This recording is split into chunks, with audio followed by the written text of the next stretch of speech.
So here we are. This is the 23rd, 23rd? 22nd, It's kind 23rd of like a tabletop. of 2023 tabletop We conversation. went to bed And we're now back up. and we think we've been to bed for hours. I know. I think it's a couple of hours. Yeah, like I 2 can't hours. Get Yeah. over it. That was the whole night. Oh. So we're talking about fairy tales And we're starting to realize. and the esoteric wisdom of the encodement that's in them. That's in fairy tales. And Yeah. why we've been so fascinated with them is that they are they're initiatory tales. Mm-hmm. They were all over the world because in itself, the male and the female, Mm-hmm. they were initiatory tales of what the mystics sought and the Templars sought and the initiates of all the ancient wisdom Mm-hmm. they had in their initiation was to actually surrender life to an extent Mm-hmm.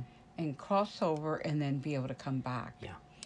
And that's very much the story of Jack and the Beanstalk. I love this. I love this insight. Surrendering your life to climb into heights where you cross over Mm-hmm.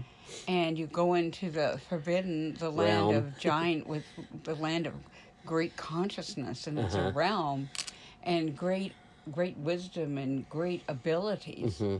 And then you steal the golden goose and the harp, and you bring it back down to your everyday world. And this is basically what initiatory rites were, that they were brought to almost the point of death. They Mm-hmm. cross over, they're like in a coma Mm-hmm. for 3 days, and then they come back into this world and they survive it, and they come back, they go to this other realms, and Mm-hmm. then they're able in 3 days to be there and cross over and come back with the knowledge. Yeah. That is Jack and the Beanstalk. That is so it's true. Beauty and the Beast. Mm-hmm. It's Red Riding Hood, Mm-hmm. passing through the wolf, Mm-hmm. and then being able to come back alive. They're all about that initiatory process, and as you look at them from the odd different angles they are, you realize that they're the same pattern of desire, Mm-hmm. of great desire in this world. Mm-hmm. It's not so much that people don't want to be in this world, but they want to have a power that is not of this world. Yeah. And that power is godlike. It's Mm-hmm. a power of mystics study and people meditate to gain these powers. Mm-hmm. And it's like in Rumpelstiltskin. She can't have a child, Mm-hmm. the alchemical child, and then Rumpelstiltskin, says he can make that happen, Mm-hmm. and he does. And then this alchemical child, then in so much time, she has to give it up. And Mm-hmm. that's what it's like. You want the power and the knowledge of alchemy, and that the knowledge of an alchemical child.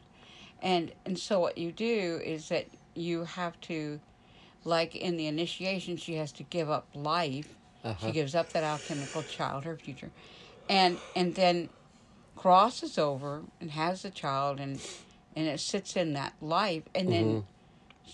then she has to return alive, because there's no point in it if you don't. Mm-hmm. But Rumpelstiltskin plans to keep her life. Mm-hmm. And so the initiate has to actually deal with Rumpelstiltskin Yeah. in the other realms. And in it, they have to fight for their life to take this knowledge, this alchemical child, Mm-hmm. back into their ordinary world, because it is a desire to make that world less ordinary. Mm-hmm. And I just...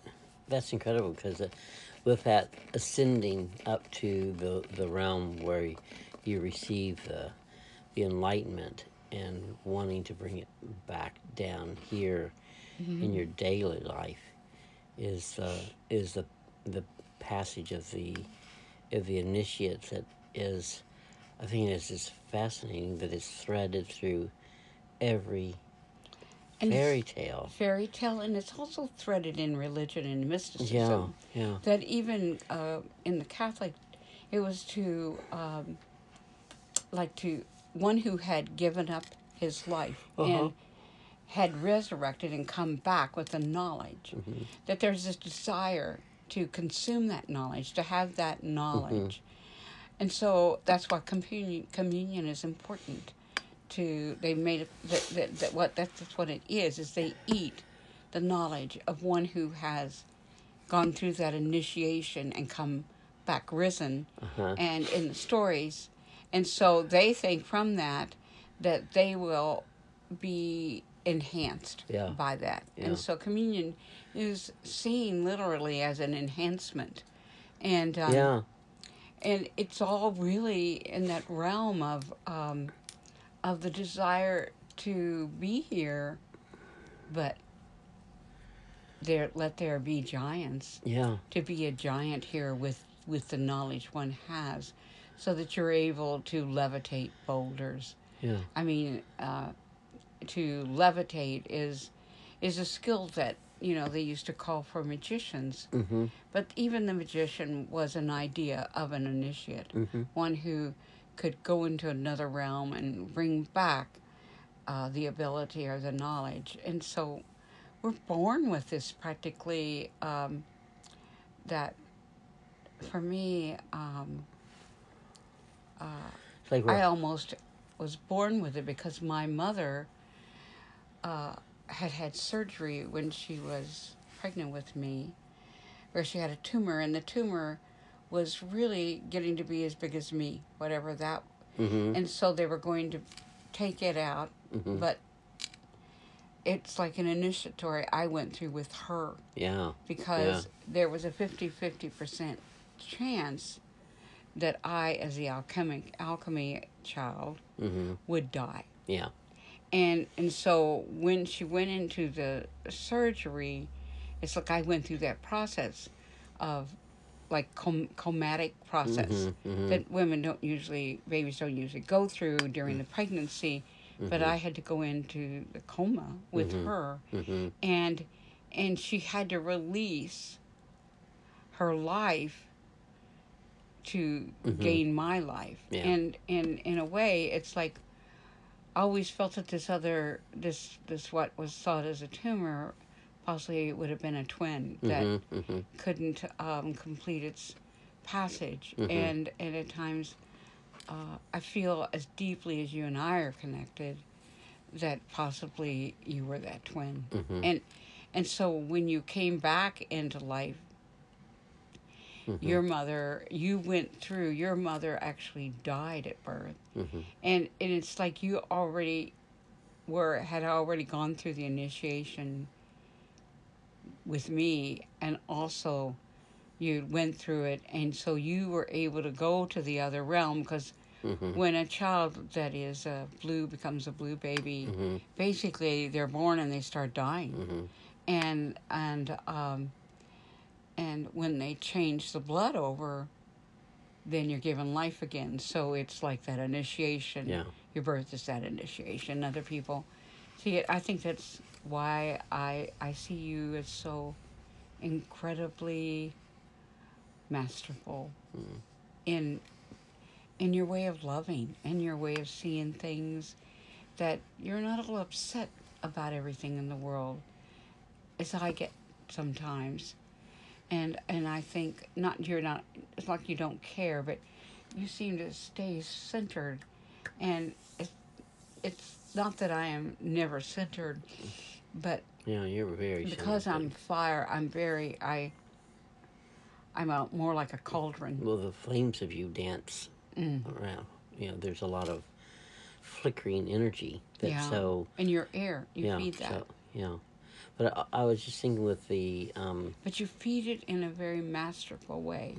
Feeding air, feeding air to fire can be really dangerous, and you're adept at that. thank you.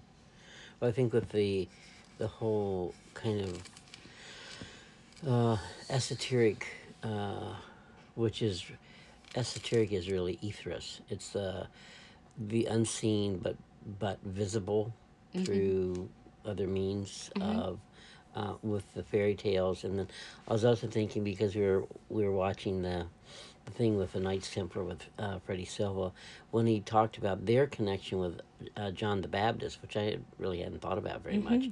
But his whole process of baptizing people is for them to die underwater, to drown, and then come back up, which is that resurrection. That's that process, but it's shortcutted. It's shortened to just a moment, you know. So it's symbolic, but the symbolism, if it's taken in, is enlightening, and so it brings that space there. And I think the whole reason for the Enlightenment is to make sense of a bigger picture of daily life. Daily life. How do you make daily life not the mundane, not the Muggle world? How do you make it? How do you open your eyes to the magic of the animation of everything alive? alive? It as if you've been in another realm. Yeah. You know, when So how do you walk around with that realm in this realm? And it's like you're encapsulated in this sphere of enlightenment, or this bubble of expanded awareness, and you're able to walk around in an atmosphere that isn't primarily that. And that's the divineness. You're able to be in the world, see the world, creating the world as divine. The divine is not troubled with what goes on in this world. And it's like, and how do you become like that in this world? Yeah. And I think that's the biggest challenge is, like you said, when I was in my 30s, and I wasn't, the brownies I made, I didn't have any little extra current going on. no special, just regular brownies. Standard, normal Betty Crocker style brownies. And I put them in. I was fixing brownies, and I put them in the oven. And all at once I asked, I said, I want to know God in every moment. That I didn't want to just visit. I didn't want to visit just on Sunday or when I went to communion or when we said the rosary. I wanted it as who I was. And I remember that, it's kind of like in Superman. Don't do that. Yeah. It's like, unless you're really ready. Unless you're really ready. Yeah. Don't do that. Don't jump off that roof. Jump off that unless you're really ready, because I'm in the process all these years of receiving that. And it's changed my life incredibly. And it feels wonderful sometimes and absolutely horrible at others. Not the communication, but what you go through to get that kind of communication. I mean, you die all the time. Yeah. It's like it goes to the other realm and comes back, and that's their initiation. But this is doing that every day. Yeah. And all at once, your life isn't right anymore. It doesn't fit. You're like a cookie cutter you're like a cookie cutter that makes the cookies very different. Yeah. And so all at once what you live and who you live with and everything you do has to have a much bigger room in it. All the rooms get too small. Yeah. Because it's like you become a giant. And it's like, let there be giants. It's let this world be filled with initiates that go into the larger rooms of the mansion and come back and go back and forth. Yeah. And I think a lot of the mystics I think a lot of the mystics speak of this in so many layers in so many ways, and I think that's why in a lot of the drawings, like of Hildegard and the work of um, Teresa of Avila, Mm-hmm. and they talk of these things, but it's like there's a magicalness in it. You can't go to the other realms and not bring back the magic. Yeah. There's no point. And so it's like all the things after like in Jack and the Beanstalk, he didn't go back and, oh, that's a nice table. I'll put that in my house.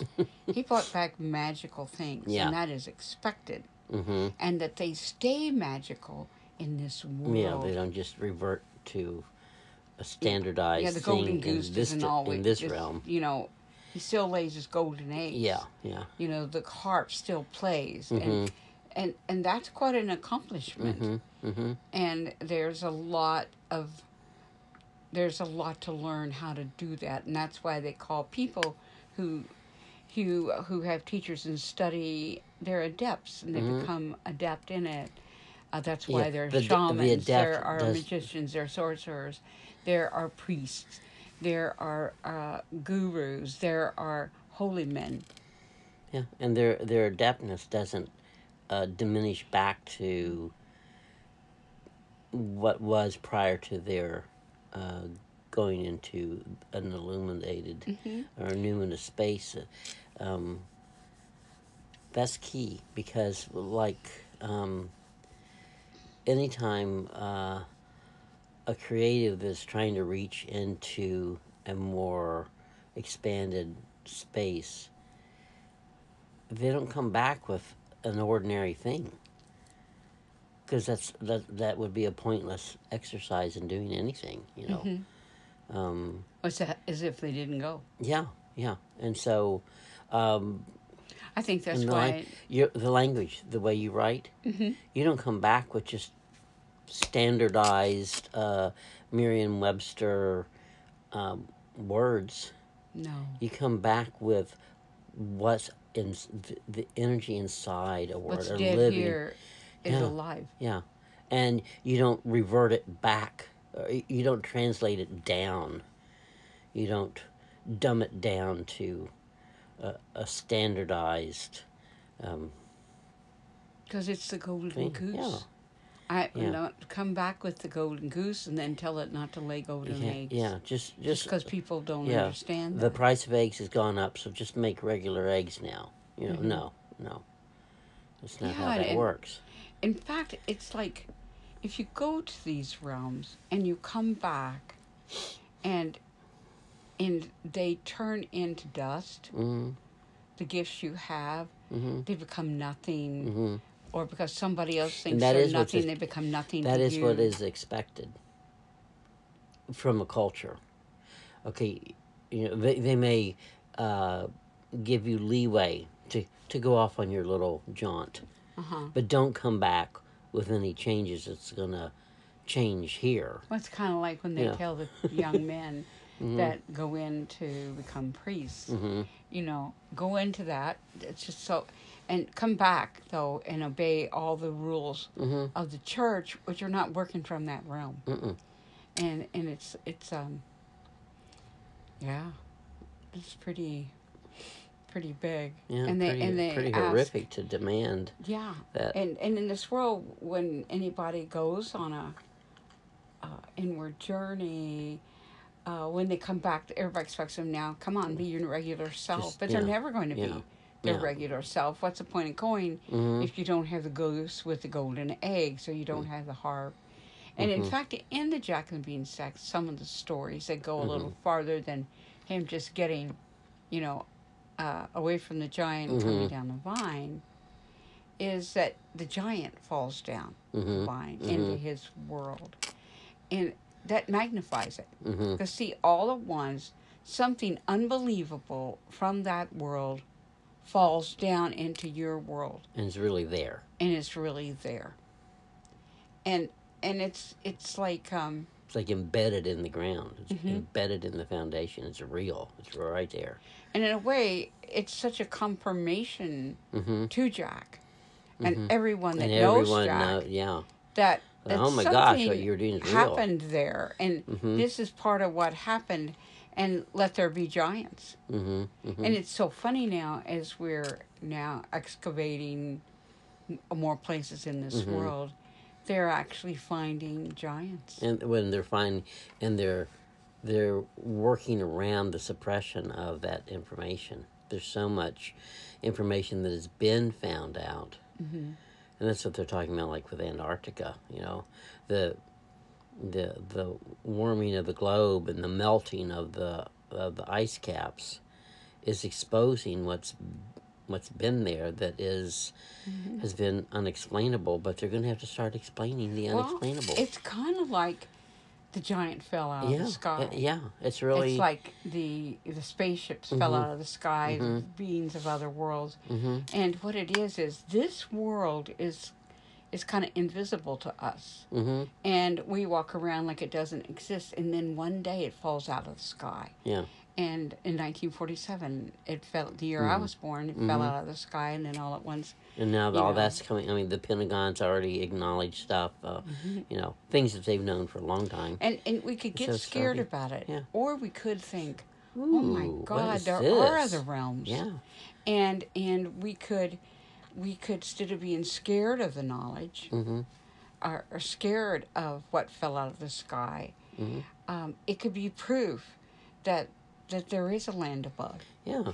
And a land beyond. And in that land, there are things that are kind of ferocious, but there are things that are just fantastic, way beyond your imagination or your own immaculation. Yeah.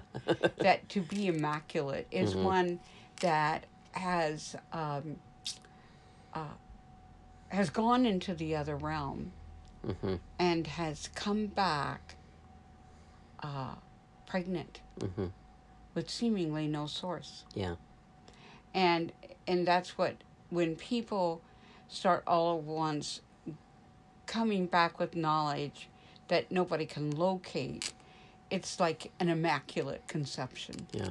And I think that's the whole thing in the stories, like Magdalene and Mary Magdalene and Mary, that all that was is in the Jewish mysteries, scenes and all of that, were like women being like the Magdalenes were like watchtowers, and they all dressed in black, because I feel in a lot of ways they were like the black oracles. They were women that were trained in the mysteries, had crossed over and come back, and they were the voxes. They had the vox, and they had the black, which was the unknown. They were able to. They weren't afraid to speak the unknown. Yeah. And so they were black oracles, and I think it's like Mary Magdalene. She's really an immaculate. Mary was called that she conceived immaculate conception, and she is like immaculate, but it's the same immaculation. And what happened is that when she went to the other realm, she brought it back, which is rare. I mean, in that time, she brought it back as a physical child. That the alchemical child was also a physical child. That's quite a feat. Because the Essenes practiced these initiations with the female. Yeah. And the age, in the teen ages, is a time of opening initiations and immaculations. And I feel like that that Mary Magdalene is a black oracle. And I like and the whole story of Mary, you'd think that, like in the stories of the Templars, it would be the Mary, the Mother God, that they would be the female uh, that they all saw as an oracle for them. Mm-hmm. But it was actually Mary Magdalene, because she was a Magdalene. They were watchtowers Yeah, and black yeah, oracles. yeah. And she was immaculated because she was able to join with uh, uh, a, a man and being such as Jesus Mm-hmm. and conceive. Mm-hmm. But what was different is she did not have an immaculate conception. Mm-hmm. She had an immaculated conception. Mm-hmm. She actually conceived a physical, brought it back into the world, and it lived. Mm-hmm. But it was in union with male, and part of the initiation is the union with the bride, the male as union with the bride, and the equality of them and the balance that they create. Yeah. And so it's really unbelievably fascinating to to to understand the initiatory process is really being able to be divine in this Mm-hmm. world, And these to know these God in every stories, moment, the divine, whatever it is. These stories or these repeated instances, because that's an ancient instance. That's an instance with her, but it goes way back further and further and further and further and further. It's a story that's repeated over and over and over and over divine. again throughout. So, yeah, it's a divine occurrence. But what is happens. divine? It's that you die to the vine. Mm-hmm. Yeah. Die vine. It's that you die to the vine. You become the vine. Mm-hmm. You are not in a world that's split apart. Mm-hmm. You're in a world where in every moment you are engaged with what we call the divine, Mm-hmm. which is really being part of the vine. Mm-hmm. That Mm-hmm. you actually travel back and forth Mm-hmm. easily. And you bring this knowledge of this other world where you are on the vine, back to the light. And the more you do that in your daily earth life, the more, in comparison to those that are not doing that, you become more and more dead to them, because you're not of that standardized way of living life. You're outside of that, so you're in another realm. Well, you have that realm in your daily life. Yeah. And so that's not understandable to people sometimes. Mm-mm. I think that that you, even in the miracle stories of Jesus Christ, that it was all around the vine. Mm-hmm. The wedding. Mm-hmm. Well, the wedding where they didn't have any wine, and he chose to, make the water wine. What he was really doing was blessing their initiation. Yeah. Because in the initiation, the male and female now come into perfect balance, and the male, they are wedded, a wedded circumference, and then they can go back and forth in the world. And what it is it's like they are wedded to the vine. And so what he changed water into vine. And then they went through the initiation. Yeah. And then their daily life was circumferic. Instead of a life of dying, it became circumferic, that it was everlasting. That it went all the way around and came all the way around again. Yeah. And I think that's another thing that I just came aware of, is that, and why my life is the way it is, but that it had been that way for many years. I wasn't aware of it, is that in that time of my life, was actually before it started Valley Hill that I had asked to know God in every moment. Um, and I remember that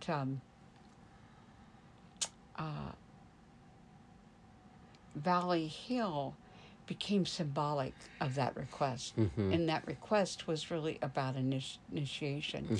And so the name became like it just slid into place because Valley Hill Road was what we lived on. But Valley Hill also is a reference to like the Egyptian mysteries, the valley, and then all the other mysteries that work with the mounds and the things inside these mounds, and then herbs in the initiations of they were given herbs to assist them in this passage by shamans or priestesses or what, and then in there they went into the world of everlasting life, and they brought it back into their daily life.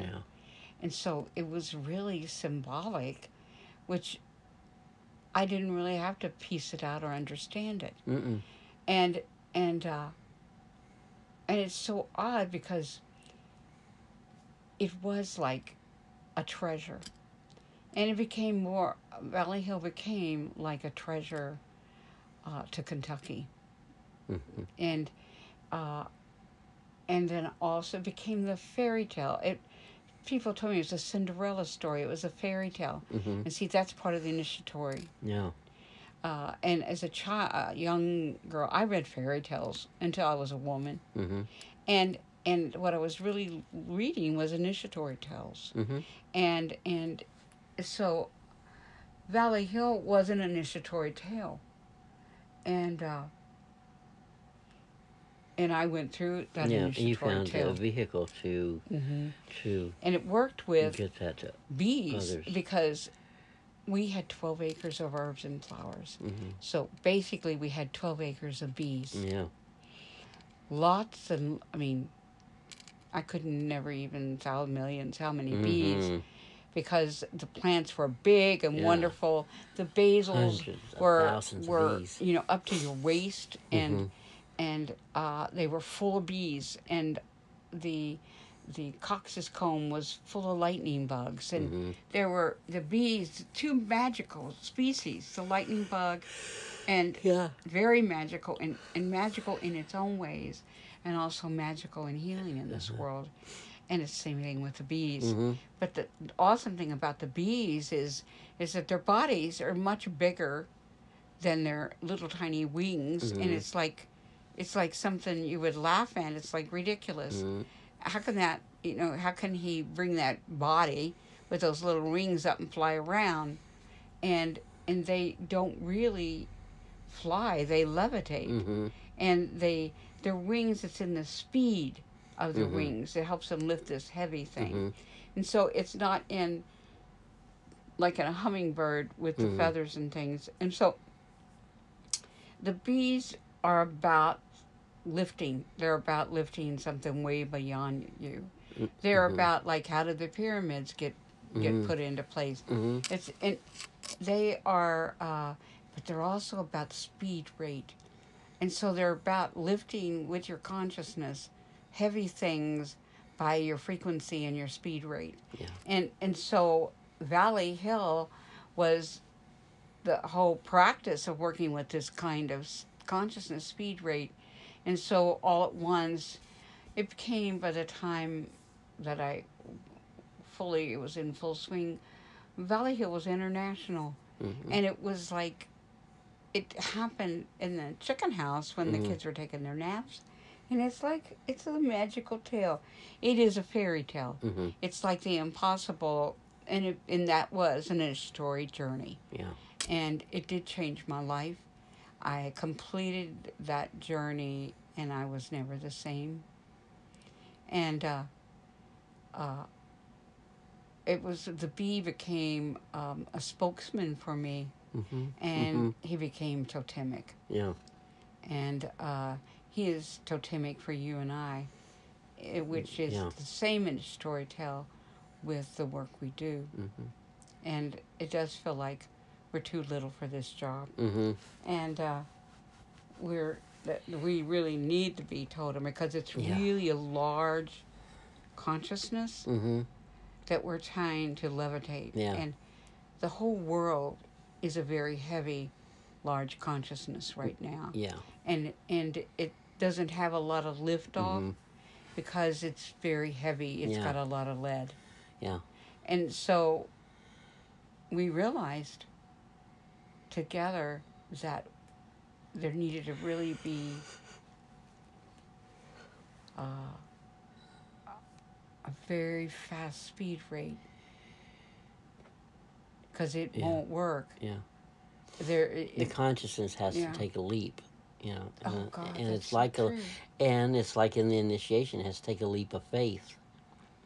You know, it's the knight stepping off the edge of the cliff With the grail. with the grail. Nothing there, but there is something there. You have to know there's something there. And the grail You have to trust that represented there's something everlasting life, Mm-hmm. like Valley Hill, Mm-hmm. herbs, and everlastings. Everlastings, yeah. And it's like the flowers, what I And that's found. the foundation of this work. Yes, and It is the foundation of herbs this work. themselves, instead of becoming actually complex, Mm-hmm. like beans, like drugs and things Mm-hmm. like that actually used Mm-hmm. to create that consciousness, I knew it had to be, we both knew there was another route. Mm-hmm. And that we had to find, we knew that it was important to find this other route that Mm-hmm. would raise consciousness without the way initiation was being done Yeah. up to then. Because it was like we're an ark. Mm-hmm. We're not about the few, we're about the many. Mm-hmm. We're in a time that is needed for the many, and Yeah. how fast can you get it to the many Mm-hmm. is the most important thing. Yeah. That's the only current we're looking for. Mm-hmm. And so it had to be something then that... Because that speeds up the speed rate, which is Yes. what is required, is what's needed. and creates to do that. levitation. Yeah. And that's what the patterns are about. And That's why that was the first thing we were given as we We're came adept together. in pattern. Yeah. Mm-hmm.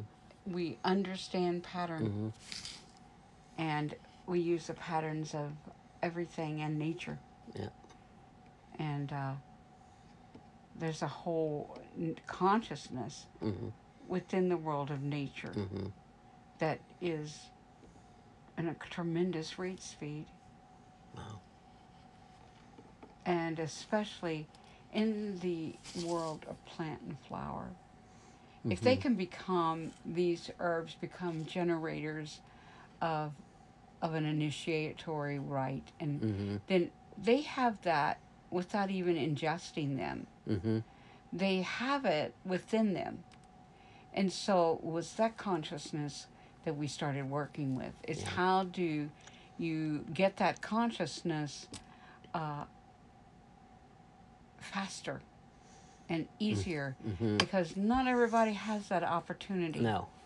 There aren't the shamans in the world and the all of these, or kids are out there with nothing. Mm-hmm. They're trying to initiate themselves. Mm-hmm. They're using all kinds of drugs to try to do it, but they don't have a guide. Yeah. They don't have a priest, a priestess, Mm-hmm. temple. Mm-hmm. They don't have a shaman. Mm-hmm. They don't have what all these ancient people had built into their civilizations. Yeah. And so they're just out there, getting whacked off because Mm-hmm. Yeah. they some of them are lucky. They get Mm-hmm. on through and come back, and Mm-hmm. and it's very so it wasn't safe Mm-mm. for the world to transact with this initiatory process if they didn't have any help. Yeah. But we realized the help is in the relationship and the calling, that plants that are needed, you don't need to ingest them. Mm-mm. That they can come and help you through into and through an initiation, through patterns. Yeah. If you could grasp the pattern of an idea, Mm-hmm. the pattern of a flower or something, or nature or an animal, but also a concept Mm-hmm. that was completely levitating, then you could change everything with ease, and instead of the few, there would be the many. Yeah. So we've always seen our work in our home as an arc. Yeah. Something as simple as seeing a flower as more than an object. The flower is just a flower. Instead of the flower is giving you something. What is it? What's the conversation that's there? Why are you there with that plant? What's bigger than just it being an object? Because if it's an object, then you're just an object, and you have no depth other than the surface area that you are visible to other people, and that's all you are. And everyone knows there's more to themselves than just that. So there's more to everything than just that. And what's the conversation in there? And that conversation is the Magdalene language, Mm-hmm. the Sophic intelligentsia, Hidden in plain sight. hidden in plain sight. Yeah.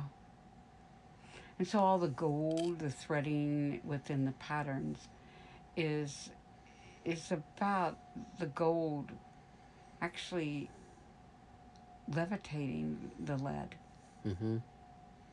and allowing it a way out. I'm glad we got up after our 2-hour all-night Oh, sleep into I this. know it. Yeah. I think it's really so revealing. We come to the point where we couldn't hardly, we couldn't really see where we're going. How we could How can how we do we take levitate? this wisdom Yeah. and talk about it in this world? Mm-hmm. Yeah. What were you going to say? No, how can we levitate this? How can we take something that is as big as this is and move it, and it's to the point now where it is the simple thing is talking about it, talking about what is Well, the really bee is happening. that consciousness. I was going to say the bee. Here. The bee is what levitates that. So It's that consciousness. So it's like the word belief, be Leaf. be a leaf, which is a part of the tree, The tree of life. Oh Be my God. that leaf.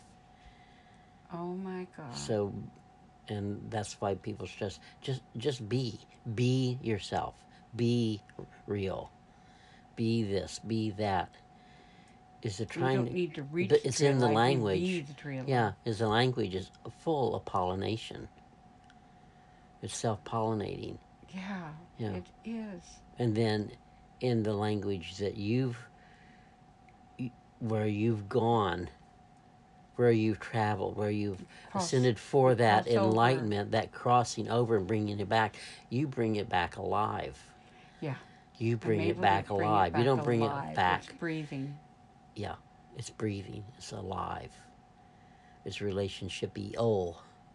The L, the IAL, the EL is life. You know. I love that. So Talk more about that. well, just that I think people, if we put this particular recording out there, but any of the things that we're talking about now, we've gone a pretty far distance in showing our atmosphere, where we live, what we're doing, what we're creating. This part we're speaking now is how it levitates, how does something that has so much magnitude, so much apparent density, so much volume, how does that lift off? How does that get moved? And the patterns are doing it. They are being. And they are beings. Yes. They are personas. They are actively The bees moving this. Mm-hmm. They are moving this, and they were the first beings that came to us. Mm-hmm. Said, "How do we help? How can we be here and help? How So can we each pattern assist?" is a being. Mm-hmm. We call them avatars, and each pattern is in the state of beingness, Mm-hmm. and it transfers that Mm-hmm. like the bee does when Mm-hmm. he takes the pollen and he takes it back Excuse me. to the Yeah. and it's edible. It becomes something edible. You don't sit around and eat pollen. We don't usually. Mm-mm. But the bee will take the pollen and then go back, and then it's transformed into the honey. Yeah. And then it eats the honey, Mm-hmm. and the whole world eats the honey. Mm-hmm. That's pretty amazing. It is amazing. It's very sweet. Such a sweet idea. Yeah. And simple. And it's And complex. and that's why there's this golden thread, like the pollen is golden. Sometimes there's other colors, but Mm-hmm. And the bee is gold and Mm-hmm. black, and Mm-hmm. it's like he's the golden thread of the black oracle. Mm-hmm. Because of this gold and black, is that the black oracle is about levitation. Mm-hmm. Because things have to be levitated to land on the platform of the black. Yeah. To then create off of that. Mm-hmm. Wow. I think I just realized too, you know how the hives, the handmade hives that were woven from straw. And they're geometric. Yeah, but the straw that was woven, so that's spinning straw into gold. That's in the story of Rumpelstiltskin. Yeah, spinning the straw, making it round, and coming into a conical shape for the bees to have a place. And then they are the ones that transform nature into honey. It's interesting because in the Rumpelstiltskin, we talk about that what he's about is creating the rumple in the skin in every moment. Mm-hmm. And that's what his world is about. Yeah. But when you think about a bee, he does all this beautiful stuff. But if you get in his way, he will sting you, and that'll be a great rumple in your skin. Yeah. And in some ways, you're inoculated. And then that story is so complex. It feels like I've looked at it for years, and all at once another window opened up, and I'm like, I there's cannot another even whole layer. talk about it. Is that whole thing. And we've done wonderful patterns to these initiatory stories.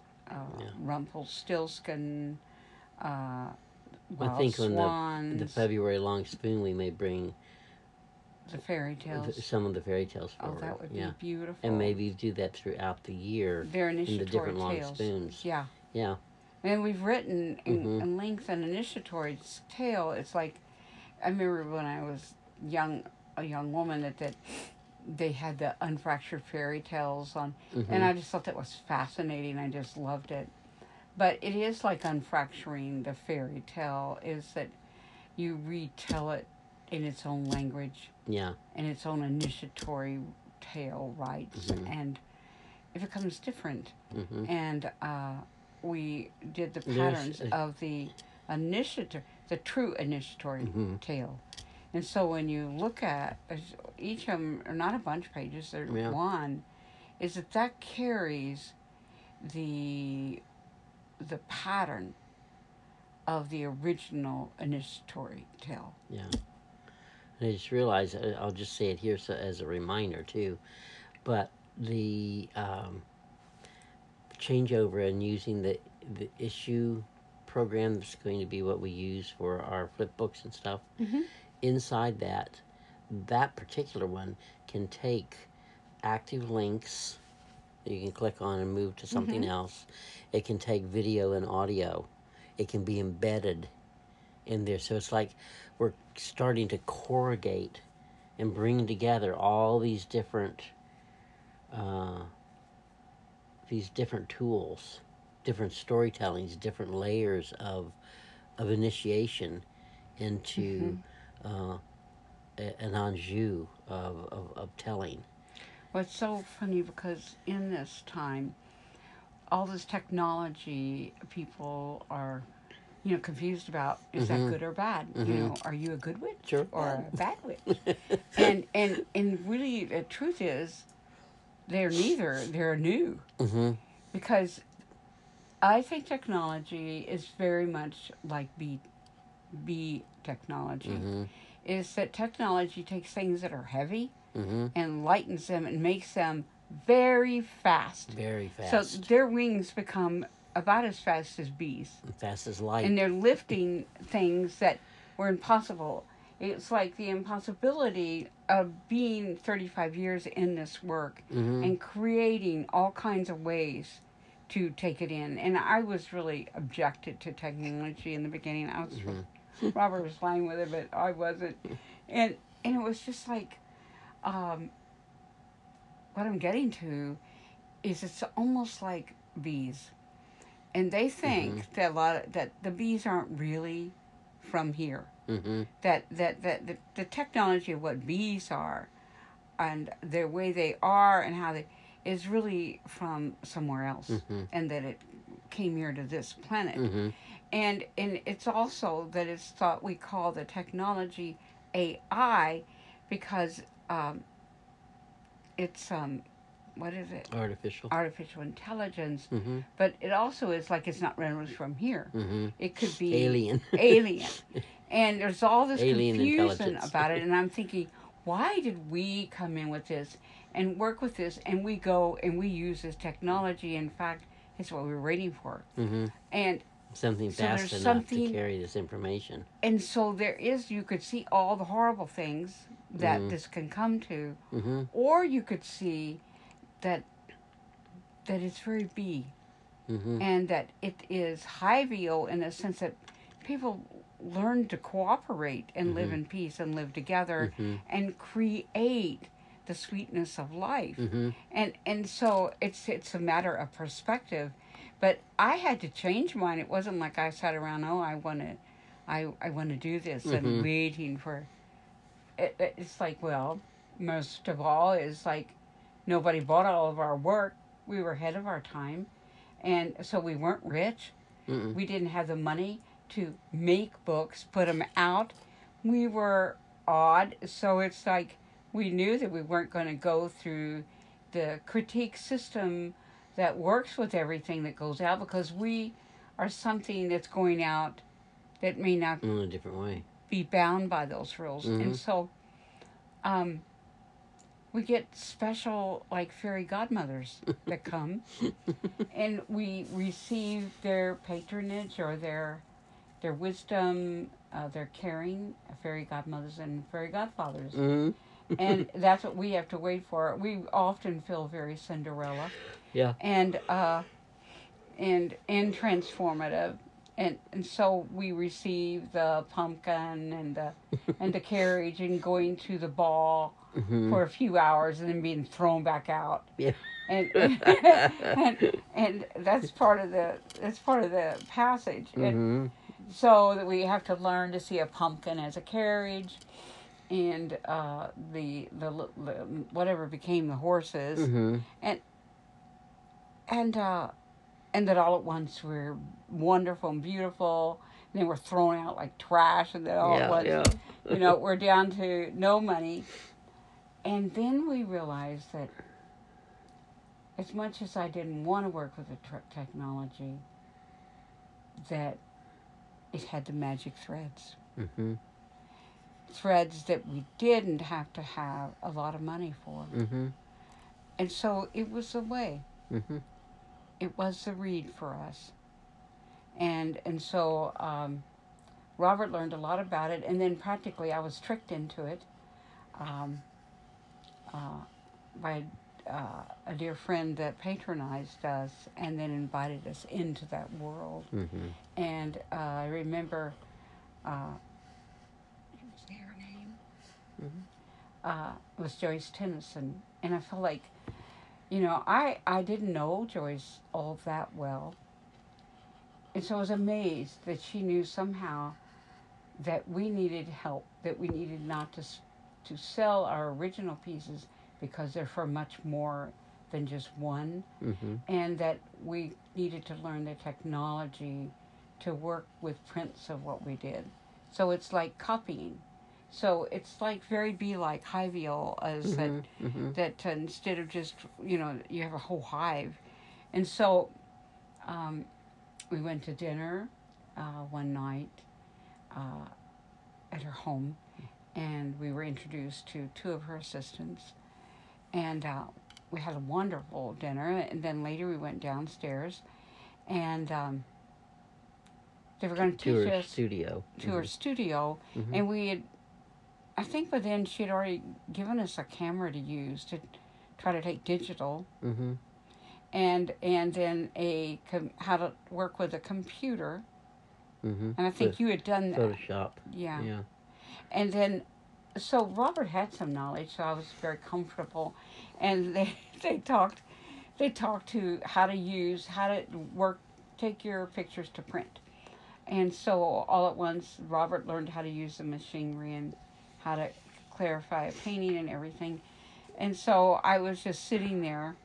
And then afterwards, they turned around to me and they said, "Now it's your turn."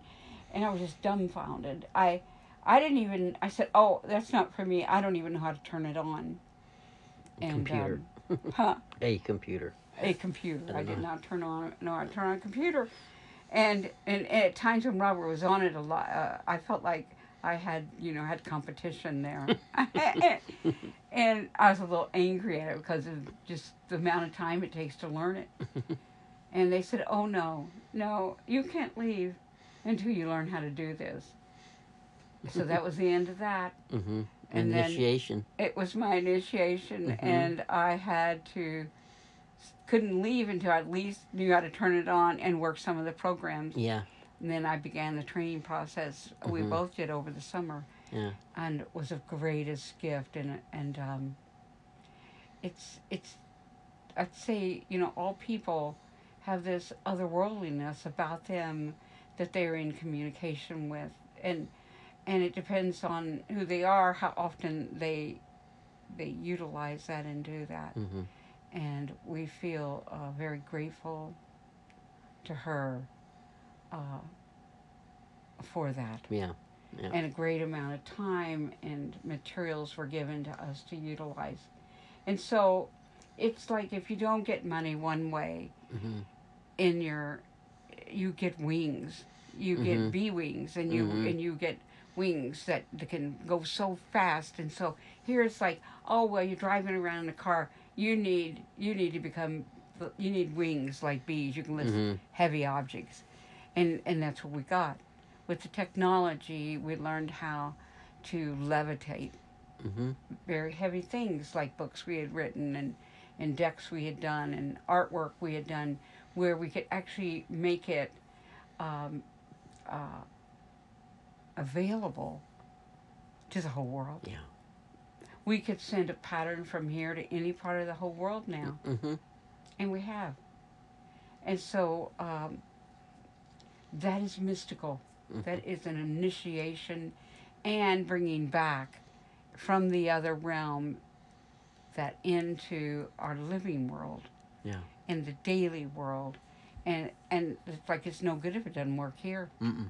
So if you have imprential patterns that you know about from your travel, from other dimensions, Mm-hmm. and you see how they work, and you bring them back, and they're dead, Yeah.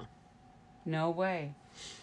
So we brought them back, and they're alive. There's no point if they're not. Mm-hmm.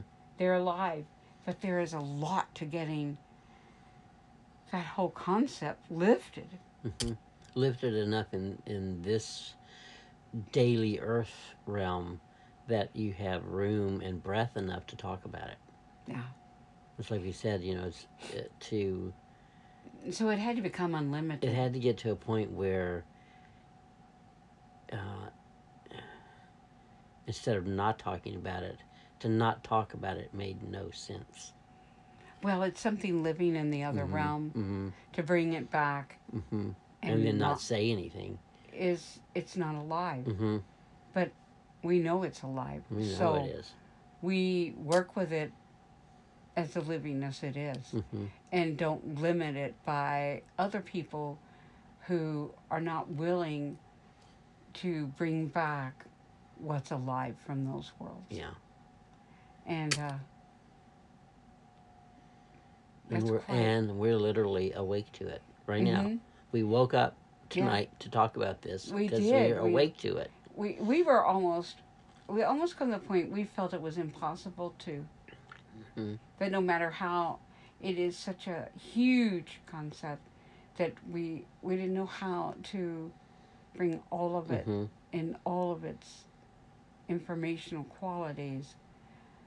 Were we up to the task? Were we able to... alive in this world. Yeah, were we able to speak about it? These patterns are avatars. They are avatars. And they do make a difference. And so we're on that Grail quest. We're on this part of the journey now. Yeah. And if you're listening to this, so are you. This work is everlasting. You're on this part of the journey. Yeah. Well, that's wonderful. I can't wait to talk some more about this. Yeah, me too. Well, okay, I better go to bed. I think so. I'm starting to. Good night. Well, this is a good 1 hour talk. I love it. Usually we do a half an hour, but this is nice. Yeah. So, until next time, this is Robert and Suzanne. And we're Clarity. We're Clarity. Be safe. Be safe.